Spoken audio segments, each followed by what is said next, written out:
What's up, crypto geeks? Welcome to another exciting video. And today we have like 3 documents to talk about and some XRP crypto news. Let me start by saying please click that subscribe button if you haven't, and click the like button if you haven't as well. Helps promote my content and gets the YouTube algorithm working for our advantage. So I really appreciate if you do that. XRP right this second is sitting at about 83 cents. Bitcoin at about 85.5. And which else do we want to talk about? We'll say Cardano's 146. So good stuff right there. Again, I don't think any of these numbers are significant change. Yes, we have some ups and downs, but overall, no major change. Let's look at the documents we're gonna talk about, guys. I'll start from the bottom up. Okay, so here we go. And I know yesterday it was a bit of a busy day for me personally, so I didn't go over some documents from yesterday, but today we'll go over some of the documents from yesterday, and there was something just released like 13 minutes ago, so we'll talk about everything today. Now, let's talk about this thing first. So, yesterday, Brad Garlinghouse and Chris Larson from Ripple, you remember the document we talked a while back ago where they requested some information from international partners, a lot of the exchanges internationally, to prove that all of their trades were legal and that the vast majority of them were international trades outside of their jurisdiction of the SEC. This was not that big of a deal, but they're saying they've sent that again, making minor adjustments. So no real big deal right there. The real big deal, a little bit of more of a big deal, was a document that was actually sent by the SEC. And they filed apparently their response to Ripple's response to them delaying the Ethereum document.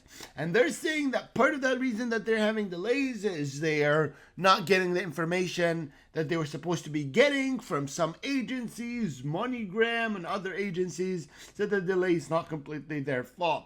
Now, with that said, something that is not part of these documents but that I did read and I confirmed was that the SEC had responded to the judge about Ripple's reply.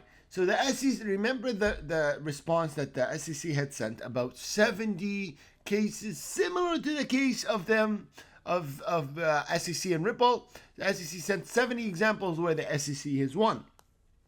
And now the Ripple does not have the right to respond without the judge's approval, unless what is really usually known within the legal system is if the opponent accepts your response, then you can move forward and send that response without a judge's acceptance. So SEC had given Ripple the green light to respond. Ripple responded, and then the SEC responded with one letter saying, no, you should have known, basically.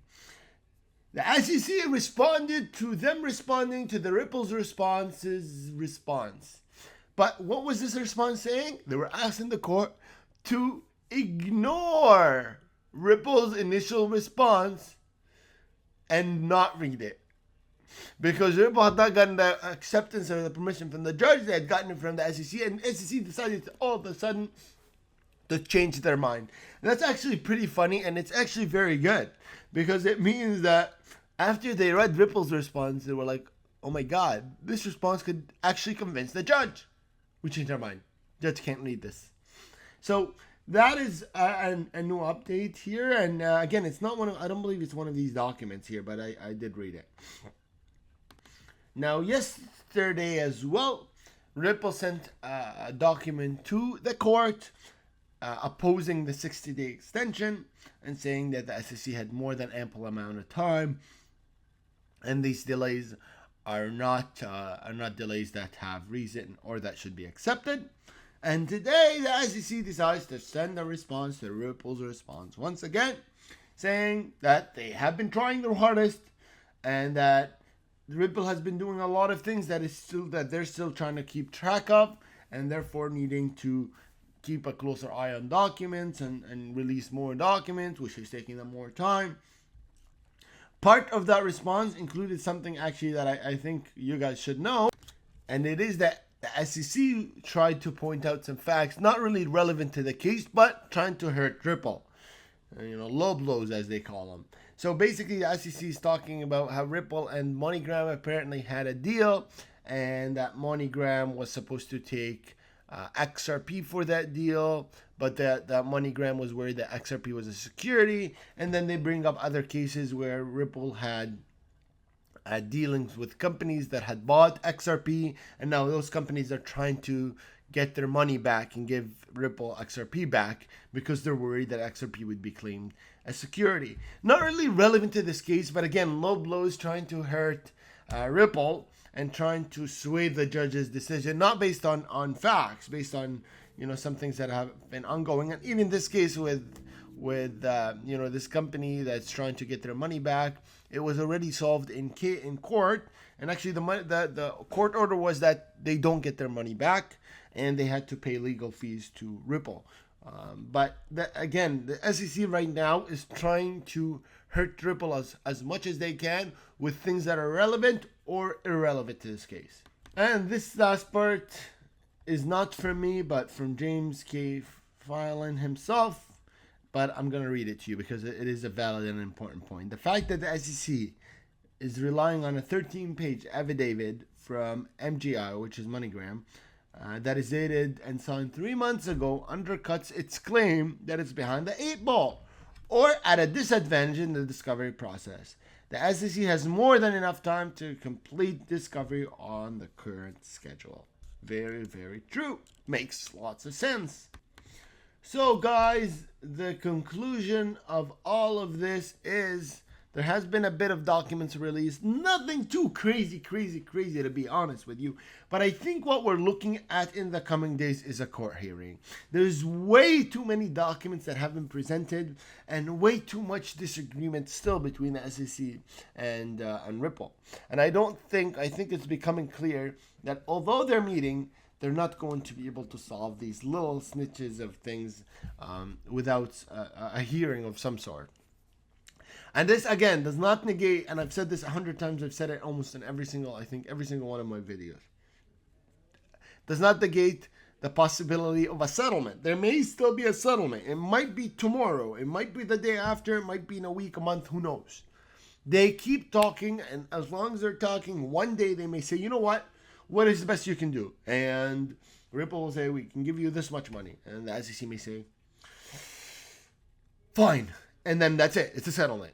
So you never know, guys. Don't lose hope of anything. But I think based on the way things are progressing and the consistent responses, I think the judge will have to intervene right now in an official court hearing to hear everything play out. When you're, it's like, when you're sending a paper and in the mail, and you wait for the response, and then you wait for another people in the mail, and then wait for a response. Everything is lengthened 10 times the amount that it could be with a face-to-face. So I think right now it's looking like there's a lot of back and forth, which is better solved in a court case, not a trial, sorry, a discovery court hearing. So I think we can expect probably in the coming week to hear of a date for a court hearing. Fingers crossed this ends up, going okay, and maybe we hear a settlement before then, but I think you're looking to hear that. Now, please, if you haven't clicked that like and subscribe button, click like and subscribe, and click your notifications on. The second I find out that there's a court hearing, you will be the first to know. And my Crypto Geek army knows. I'm like on the 8 ball. And, I try to record and upload my videos within minutes of anything coming out. So, please click that like, subscribe, and make sure your notifications are on so you can be the first to know.